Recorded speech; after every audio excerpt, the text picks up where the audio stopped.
Let's talk about audits. I know, they can be scary, but they're in the news a lot right now. Thanks to the New York Times NYT series focusing on President Trump's taxes, you can read my related story here. As a result, questions about audits top the list of questions you're asking. So let's clear up a few things. Pretty small, actually. According to Internal Revenue Service (IRS) data, for all returns filed for tax years 2010 through 2018, the agency examined 0.60% of individual returns and 0.97% of all corporation returns. In fiscal year 2019, the last year for which data is available, the IRS audited 680,543 individual tax returns, or about 0.4%. That works out to about 1 out of every 250 taxpayers. You have better odds of getting into Harvard or meeting your partner on a blind date. Yes, really. Yes, because even though some audits are targeted, more on that in a moment, a handful are random. But even those aren't truly random. Returns may be selected based on a formula where your returns are compared against norms for similar returns. If your return looks out of the ordinary, you could be pulled for examination even if your return is ultimately deemed to be flawless.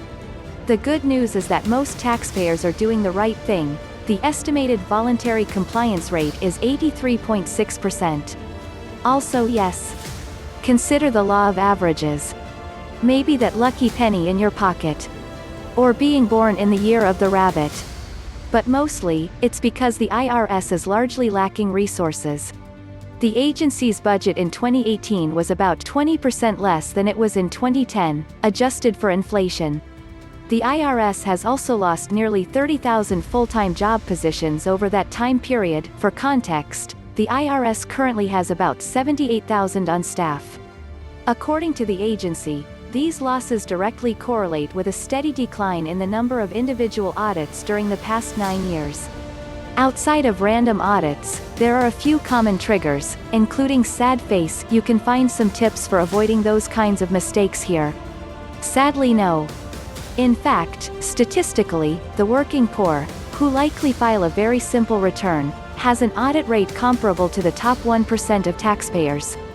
As a practical matter, audit returns for lower-income taxpayers tend to focus on the Earned Income Tax Credit (EITC).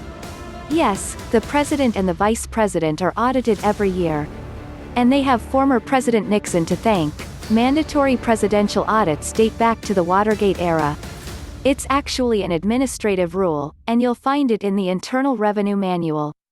Nixon was audited twice by the IRS, the second time settling with the agency in 1974 and paying $465,000 in back taxes, $2,451,559 in today's money, after paying almost nothing in taxes over 3 years. Then Vice President Agnew ending up resigning in 1973 after pleading no contest to a single felony charge of tax evasion.